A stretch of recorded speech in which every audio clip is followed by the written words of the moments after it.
Hey there, hunting family. Welcome back to the Tracks and Tackle podcast. I'm your host, Ron Mentzer from Mentzer Outdoors, and today I'm joined by my co-host, Kris Buchman from 3B Outdoors. In today's episode, we're swapping stories from this hunting season and seasons past, reflecting on what makes the outdoors so special, like celebrating the success of our hunting buddies. We'll also give you a sneak peek into some exciting episodes we have coming your way. Pull up a chair and let's dive in.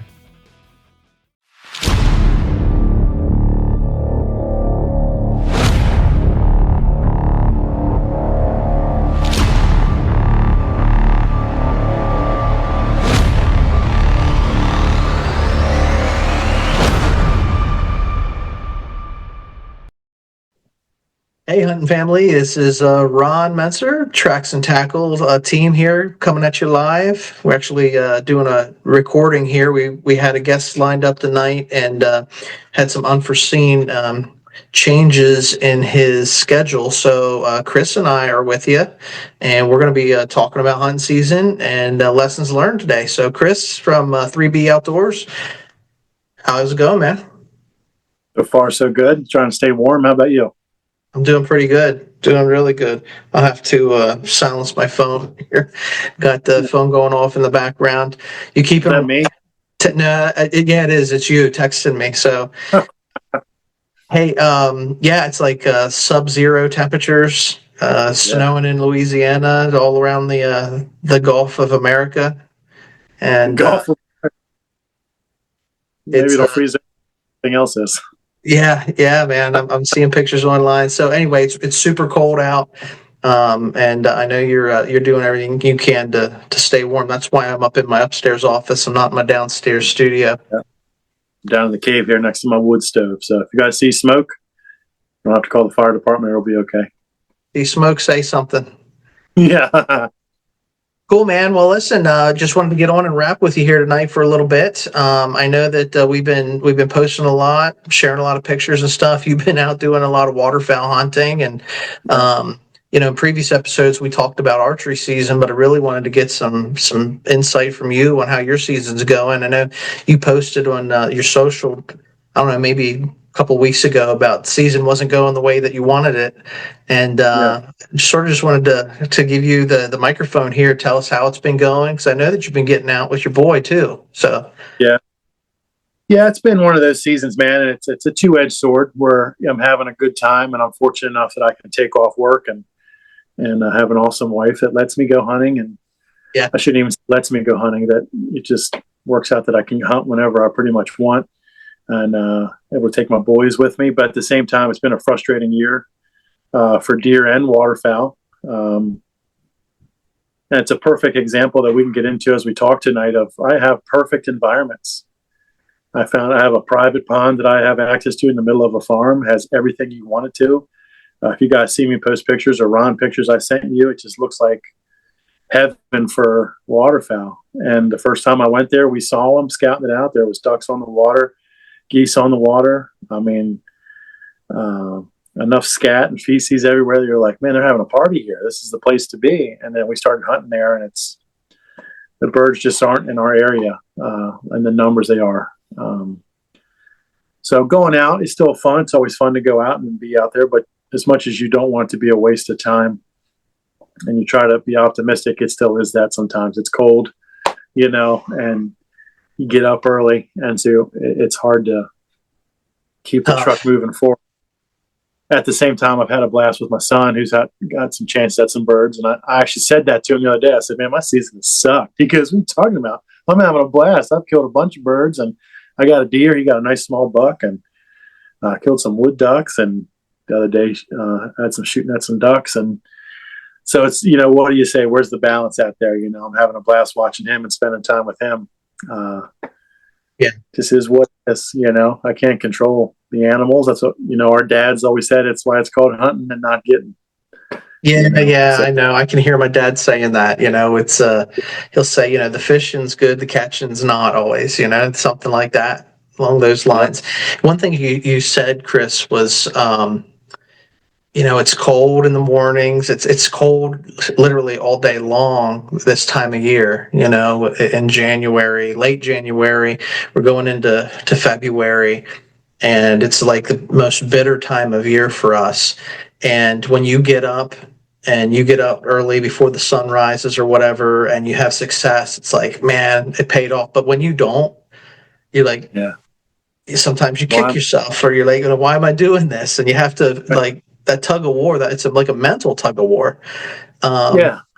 but And I remind myself here, real quick, it's, even though it's a mental tug of war, like, I have to tell myself, like, there is no bad hunt, you no, know, it goes down to like the core of who we are. I want to be outside, right? no. But I mean, how do you see that? Because we all have to reconcile it, and I'm sure we look at Yeah. it differently.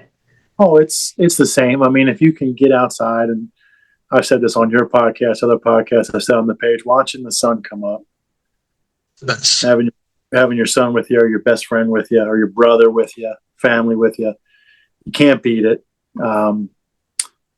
It is sometimes a kick in the pants when you're like, man, I could be having coffee, in the dining room with my wife, having a nice warm breakfast, and then, as content creators, it's hard because you feel the push to go create content, right and so about that's the hard balance. yeah, But any time spent outside is cool. I mean, we've had some cool experiences. I had an otter take one of my ducks.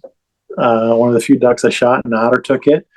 I've got to watch, not to be funny, it's going to sound funny, I've got to watch this little beaver kind of grow up this year. There's a family of beavers on the stream we hunt.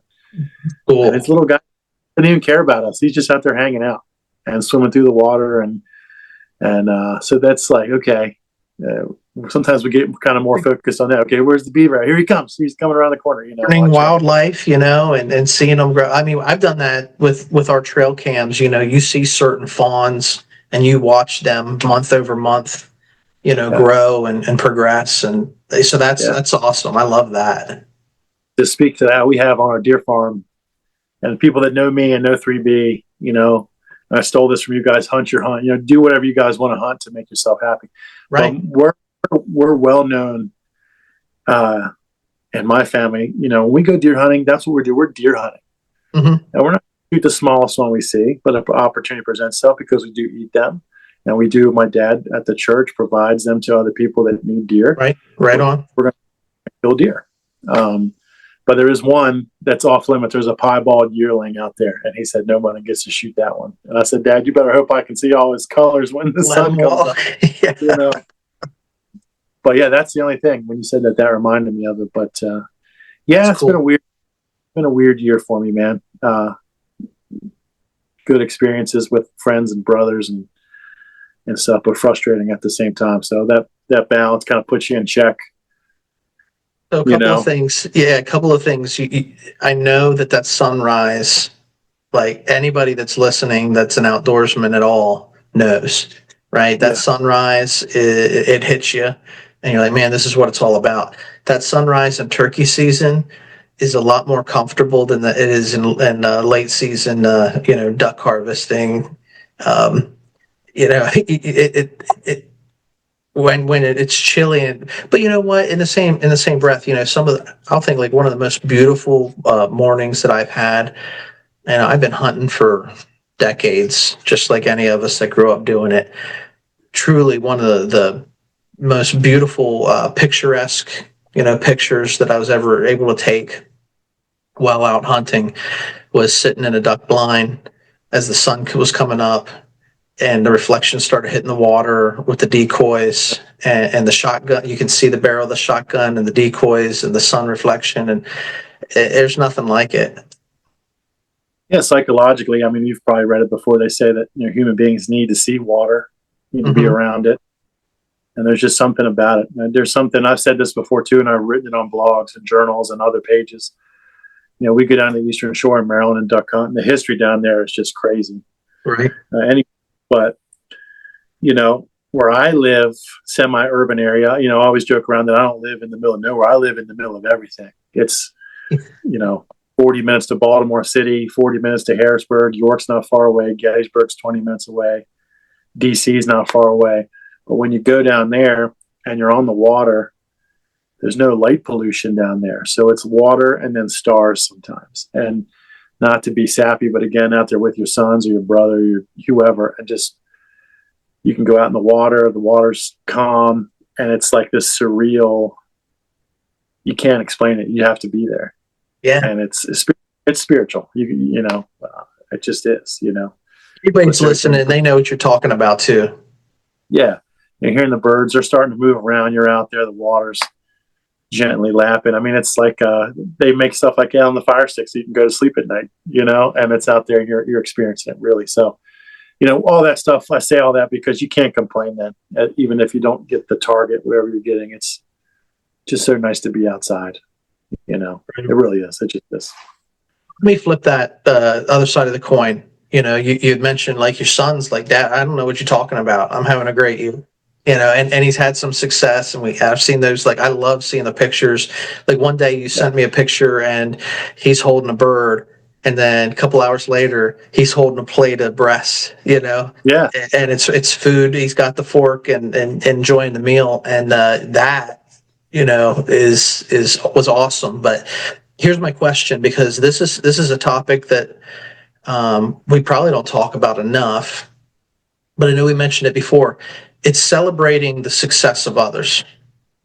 Right. You know what I mean? Especially when it's your son, yeah, you're going to be for him. But like, we talk about hunting camp and hunting traditions, and we're buddies and we share stories and how's your season going, all that sort of thing. When you're having a down season, can you still get up for your friends? Yeah. And I think that's part of like the sportsmanship of it. Because I didn't have the year that last year I had a stellar year. This year I did all right. And some people would say I had a great year, but I do feel like there was still meat on the bone. But man, do I get pumped when, I hear someone else did good, or, shot a good buck, filled their freezer or whatever it might be. Talk to me about that concept of like, getting up and hyped for your buddies. Yeah, I mean, I have a very similar dynamic that you do with Brady and your family. I have a nephew that is more like a brother or son to me, and got him into hunting at a young age. And when rifle season comes around, I'm talking about him like he's 12 still, but he's getting ready to turn 30.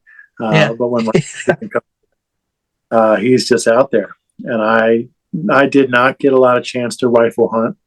And I've said this before too. It's of my own volition, and I've chosen to waterfowl hunt, or chosen to spend time with the kids while they're little still, and not go out every minute. I'm not trying to sound self-righteous when I say that. Just what I've chosen to do. It's important too. And so I went out, and I don't usually Sunday hunt. In Maryland, where I grew up, that wasn't a thing until recently. Growing up in a church thing, Sunday's a day of rest.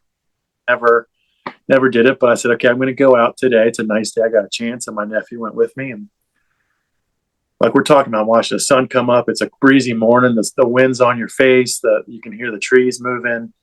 Just a nice day to be outside. Cool, but not cold. You got a jacket on. You're thinking about Christmas. It's this nice time of year. And as soon as the sun comes up, whack, I hear this gunshot go off. And I'm not making fun of my dude here, of his own volition too, of his own admission. He's not the best shot. He took a really far shot, and I actually said to myself, okay, I hope he got it. I don't know. I don't feel real confident in how it sounded, and I haven't heard from him. Fast forward, he did make a great shot. He shot a nice 8-point about 300 yards away in CRP grass. And that's what you just said. There's the choice then. Okay, hey, do I go help my dude? Or do I sit here the rest of the day? Well, I got antsy. I'm like a little kid. I'm like, yeah, I got down, go get the tractor and go help him. And we celebrated there and had a good time, getting a high five. And so it's no brainer for me. Even if you do look back at it sometimes, and it can be mentally frustrating. Everybody wants you to get the deer. You want to be the one in the picture, but I don't know how you guys are too, but a lot of the meat goes the same place. It goes to my mom's house, or hey, you want some burger? Hey, you want some steak? We take care of each other, right? Yeah. Right. It's a shared success, and to see, without sounding like the old man, to see my nephew and to have passed that on, to see the joy he has now. It's cool, man. And it's cool to sit out there in the sun and high five and take pictures. And and stuff. So, you know, I think my views changed, since I was younger. Like when I was younger, just getting into like, I just wanted to get the deer. Like if I was right, deer hunting, I just wanted to shoot a deer. I wanted to see deer. I wanted to kill deer. I wasn't thinking like I wanted to be. We all want to be a successful hunter. yeah, And so it was harder when you didn't have opportunities when you're younger. But that's kind of introspective. right, As I've gotten older and I've had success, and you can put a few notches on the belt. Um, it's still a big deal when you harvest your animal, yeah, but it's normal. A couple of years ago, I'll tell you a story. This is like maybe 2 years ago.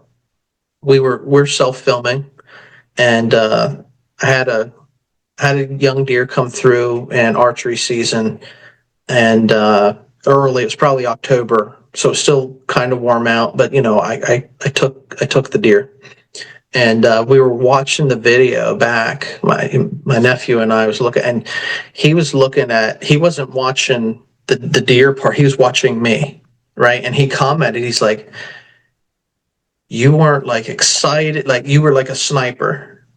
No emotion." And because in the yeah, moment, like you watch the animal come in, you've done it so many yeah, times, you go through the motions, and it wasn't like a huge wall hanger or anything. So like you see sometimes, I love these videos you see online of these kids that are like so psyched that they harvested. I want to get that, and I do sometimes, but I've done it enough that there are also times where I harvest my animal. I get that yeah, adrenaline rush. I'm like, and right, but it's contained to some degree, yeah, and yeah, uh, I don't know. I don't know even where I'm going with that story, but I can get just as psyched when my hunting buddy, my partner, whoever I'm out hunting with, is. It's easier for me to get excited when if you and I go hunting and you get yourself, if you shoot the duck or you shoot the goose. yeah, Um, it's probably easier for me to get excited for that. It's maybe a little bit harder if we're fishing and you're catching all the fish and I'm not. yeah. That's maybe a Frustrating. different story. So there's a lot Yeah, of delineation there. yeah. Um, but yeah, man. I mean, I like to get pumped for my buddies. Hey there, hunting family. It's time to give a shout out to a company that's been keeping our communities moving since 1995. I'm talking about Interstate Garage Doors. For nearly 3 decades, Interstate Garage Doors has been the go-to choice for comprehensive garage door services in South Central PA, as well as the surrounding Hagerstown, Maryland, and Martinsburg, West Virginia areas. And get this, they're not just any company. They're veteran-owned and family-operated, with a proud history of serving both residential and commercial clients. Their professional technicians are the real deal, offering top-notch installations from industry-leading manufacturers and expert repairs for all garage door makes and models. From residential garage doors to overhead doors and openers, Interstate Garage Doors does it all. So whether you're a hardworking contractor building homes or a homeowner looking for service or just needing an upgrade, you can trust Interstate Garage Doors to get the job done right. And hey, they're not just experts in garage doors, they're also experts in giving back to the community, sponsoring podcasts like Tracks and Tackle. Are you ready to experience the Interstate difference for yourself? If so, here's a little something extra for our loyal podcast listeners. Use promo code Tracks and Tackle when you contact Interstate so they know you heard about them here. Just visit igdoors.com today to get an estimate or request service, or give them a call at 717-263-3150. Don't wait. Take the first step towards a smoother, more secure garage today. Yeah, it's a fun feeling, man, and it's embodies how I was raised, Right. and now I've translated into 3B, and how we've hit it off so good. And it's cool too. Like I don't talk about too much on any of my sites, but I work in law enforcement, and one of my main jobs is I'm a field training officer. So all the new people come in, Right. I train them, and my favorite part of that is an extension of me is going out to these people. So their whole career, anybody that looks at them is going to say, Kris trained them, Buchman trained them. They're an extension of that. So that translates back over to this hunting. So now my nephew getting deer, my son's getting ducks and deer. that's the extension. It's still successful for me That's right. because I've showed them how to do that, and they're carrying that passion and stuff. And to carry on like your funny story about like hooting and hollering, my middle son, Tristan, who is not the most outdoorsy, he loves building things, and he's just my inside kid. He's just not my outside kid like my older boy is. He likes to fish, and when it's nice out and it's the perfect conditions, he wants to be there. Not making fun of him. That's just his. He'll ask me, "Hey, you going duck hunting tomorrow, Dad?" I said, "Yeah." "You want to go?" He goes, "Is it going to be cold and you're getting up early?" I said, "Yup." He goes, "I'm good." And but I said, yeah, he went pheasant hunting with us, and he was able to get a pheasant a couple years ago, and he was like a stone cold. Yeah. Like just boom, focus. And I'm out in the field and I'm like, boom, boom, boom, punching him so hard he almost fell over. And he's just like, hey, stuff like that. But just to be able to share that with them. And again, see that tradition carried on that my dad and his dad carried on. My dad actually said that to us the other day. He said he thinks it's so cool that we like to hunt. And we all do different things. I've said before, he's an archery hunter. He likes to bow hunt, deer hunt. Right. But that I like to waterfowl, and you do the pheasant hunts and some of the small game upland stuff more than deer. My brother loves to fish and go out in the bay and the river and stuff like that. He just loves that it's passed on, and that's what it's about. We gotta get your dad on one of these days to share some of his hunting stories. He's got a lot to. He's got plenty of them. Yeah. So I mean, that's what it's all about. When you go out, we're making memories, and as we're making these memories, we're this is literally why we're doing the podcast, is to share these stories and pass them along and sort of sit around. It's like sitting around the campfire, even though we're doing through technology. The other thing that you said early on, Kris, and I just wanted to, I wrote it down because I wanted to put a pin on this. You said, I got an awesome wife that she doesn't mind me going hunting. And, sometimes we don't give enough credit to the ladies in our lives. Not everybody, some guys have a wife or a girlfriend that likes to go hunting and they do it together. A lot of guys have wives, girlfriends that they don't, but they support it in our lives. And, I don't know if just a hat tip to all the ladies out there. And if you don't haven't found your lady yet, find one that supports your passions, and then do the same, support her passions and the things that she likes to do too, because it's kind of goes without saying, we don't want to take them for granted. And so hat tip to all the wives out there that support, the hunting habits we have. Yeah. She loves it. She loves that I can take the boys out. And even I have two daughters. Mm-hmm. They want to get into it. But she loves all that. She loves that we have that opportunities and the places to go. We homeschool the kids, so she loves that we get to teach them that. And like you said, with my son and the goose breast, I showed him how to breast it out. I showed him how to fillet it. He wants to be a cook. He's going to go to culinary school. And I said, okay, how do you want to cook it, dude? So he cooked it up. And it's just, if you go back to how people were raised early in America, that's what they did. That's education.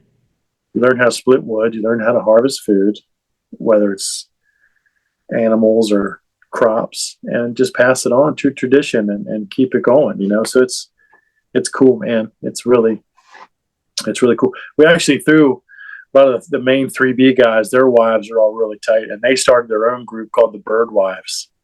While we were duck hunting, they were texting. That's awesome.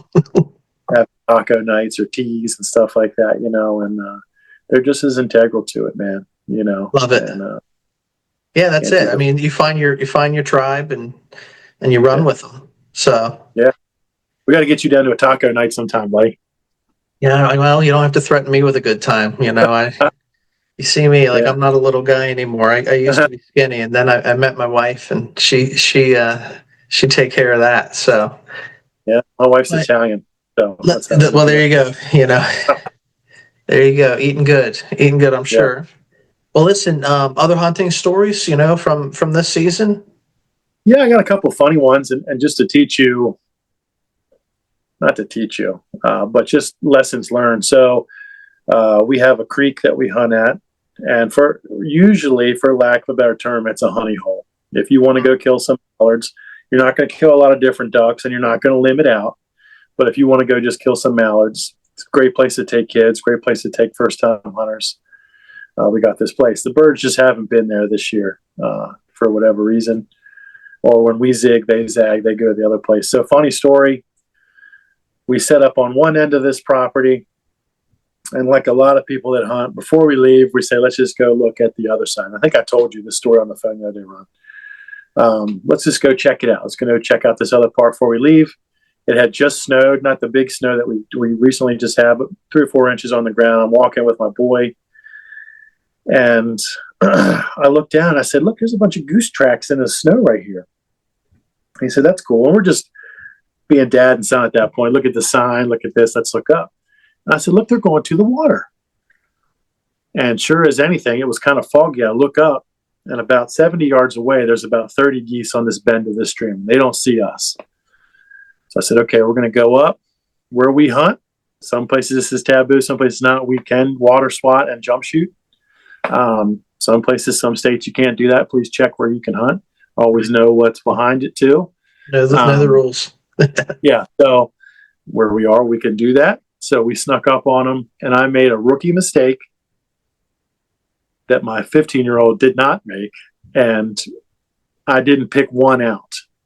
Yeah. So a lot of people that bird hunt, if you don't bird hunt, it's not deer hunting, it's not rabbit hunting, it's not even clay bird shooting. You get focused a lot of times, the people that do bird hunt, and there's a big group, and I'm just bang, bang, bang into the group. You still have to pick one out. And I didn't do that. I shot into the group. Well, he ended up, they're tough animals. And it was still about 50 yards away. Not the best shots. We dropped one. And this is where the story starts to get funny. We dropped one out of that group. It's kind of in the water doing its thing. And again, anybody that's duck hunted knows sometimes you got to shoot them multiple times. They're built to dive. They're built to withstand cold weather. They're tough. So it's on the water. I only took 3 or 4 shells with us. It's on the water. It's kind of swimming away. It's down. Ice around the edge of the water. Call my buddy up with the dog. Hey, we got some. He didn't even go with us because we're not going to see anything up here. He's back there picking up decoys. He comes running down. Dog goes in the water. At this point, this bird is not dead. I'm not trying to be morbid, so discretion advised. This thing is mortally wounded.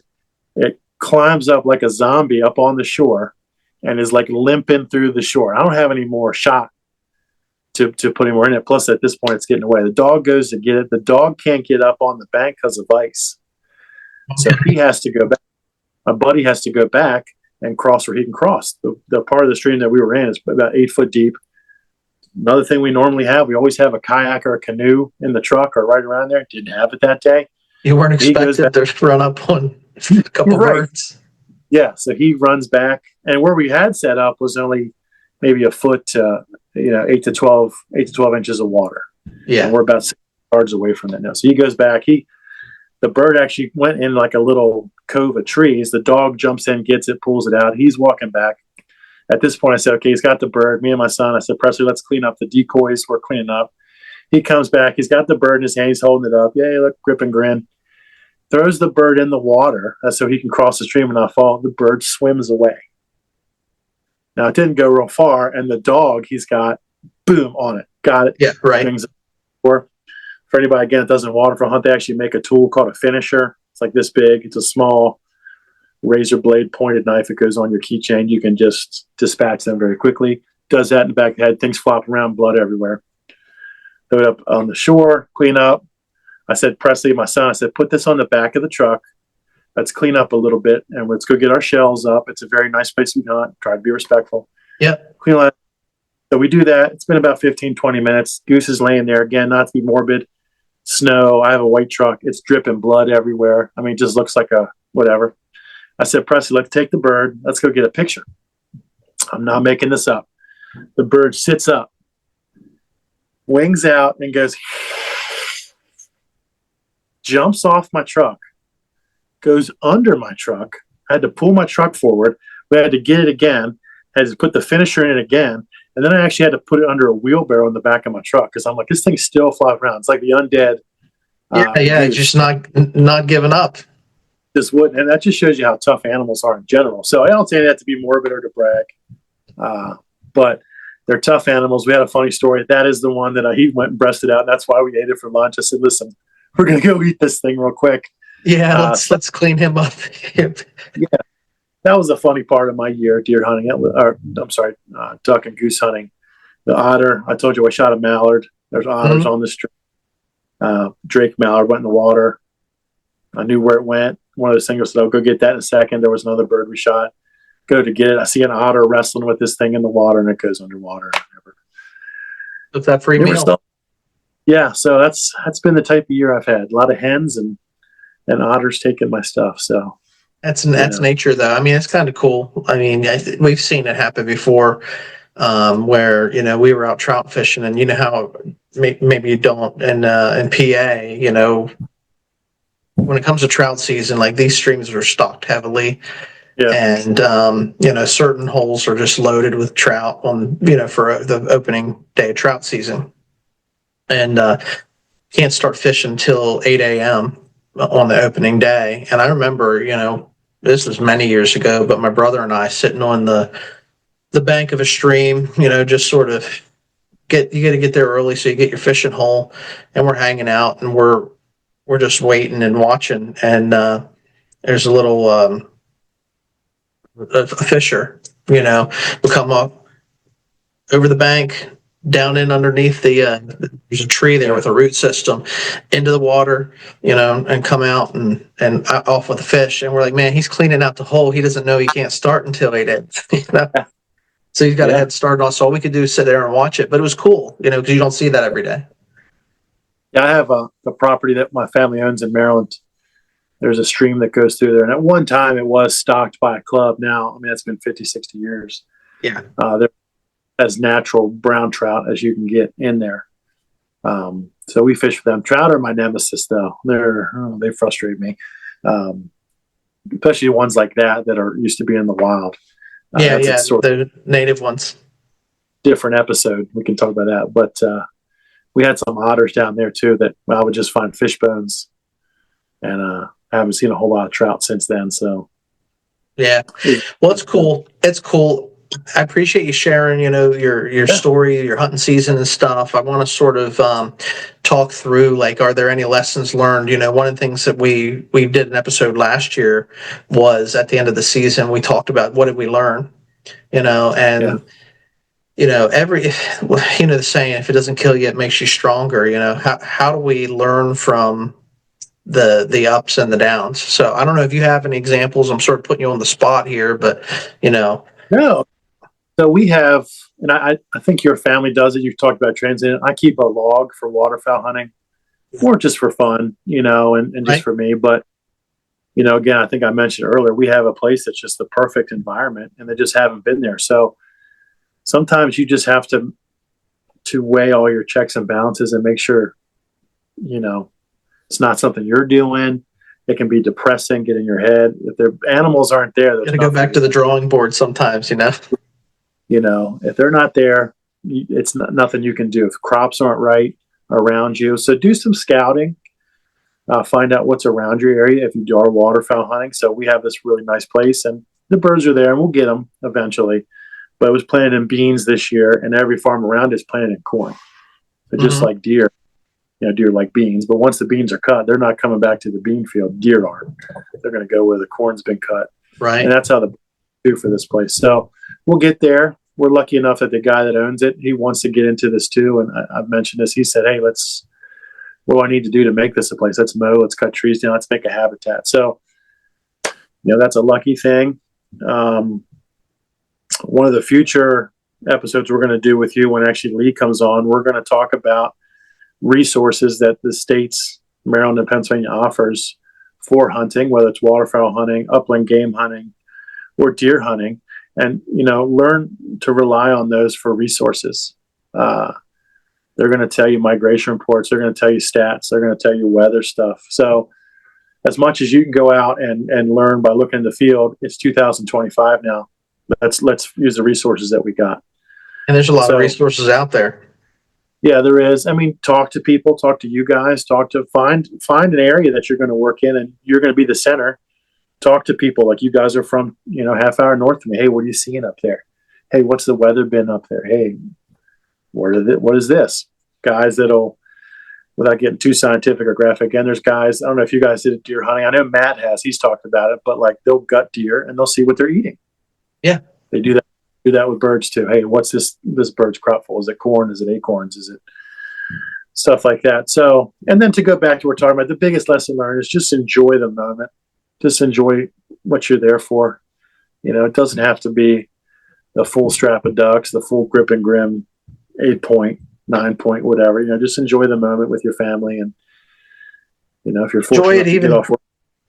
Yeah, enjoy it even if you don't. Even if it's freezing and you get up in the morning and there's no success and all you get is the sunrise. Enjoy it then. It doesn't because it's all about getting outdoors. It's all about hunt the way that you do it and make the most of it. Because if you're not enjoying it, why are you doing it? And find little things that you guys enjoy. Whether it's your sons or your brother, again, your best friend. Go to Turkey Hill, go to Sheets, go to Wawa. Have that be your tradition. We're going to get these snacks. We're going to get breakfast on the way back. A lot of people that waterfowl hunt, and they do it with deer too. First person to shoot a doe has to buy breakfast. First person whoever That's shoots cool. the smallest buck is cooking dinner. They do that with waterfowl. If whoever shoots a hen by accident, you're buying breakfast for everybody. You guys do stuff like that with cooking at your camp, stuff like that. But just enjoy the moment. Just enjoy while you're there and have a good time. That's the lessons that I love it on. So. Well, listen, bro, I know it was kind of a short episode, but we wanted to get on. We wanted to do a recap. We want to talk a little bit here before we wrap it entirely about some upcoming guests we got scheduled. I know you'd mentioned Lee coming on. Why don't you plug that episode, because that's coming up next. Yeah, so Lee, my co-founder from 3B, is going to come on. He's actually one of the guys that got me into waterfowl hunting. Grew up hunting on the Eastern Shore of Maryland, where all the tradition is, like we talked about. Just tremendous wealth of knowledge. We're going to, again, talk about the resources. If you don't know 3B, we do a lot of teaching events, and we're actually going to do a small teaching course through this thing, where to find some stuff. So check out one out on YouTube, because me and Ron are going to have some slides and images up. It'll be on all his other platforms too. But it's going to be a teaching one. You guys can message us anytime for that type of thing, but it's going to be a really informative episode. Him and I do have some funny stories too. Some of them are me falling off of boats, which I'll self-deprecate that all day. I'll make fun of him too for a little foreshadowing for shooting a really nice hybrid duck, a mixed duck that he didn't keep, and we give him a hard time. I razz him about it all the time still. But that's coming up. We got a lot of really cool stuff Ron and I have been working on, guest-wise. Everybody from local farmers to guys that are affiliated with big companies and groups, deer hunters from New York, again, guys from the Eastern Shore of Maryland, predator hunters coming up with the Keystone guys. Yeah. So we got some cool stuff in the works, man. So stay tuned and, let us know you want, man. Tell us your traditions. Tell us your stories. If you want to come on, message us, right? I mean, we're down. Yeah, we're always looking for the next guest, the next topic. Sometimes you're going to just get us on here shooting the breeze and telling stories, but then other times we're going to try to bring in subject matter experts. And certainly we want to promote other guys in the outdoor community that are doing sort of the same stuff.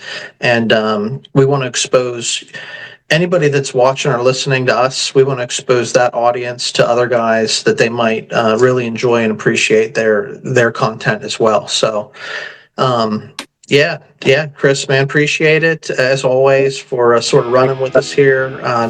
If you guys want to find out more, Kris can be found at 3B_outdoor_club for the 3B Outdoor Club. And we tag them on all of our stuff. You can find us at Treks and Tackle or at Mentzer Outdoors. Socials keep rolling.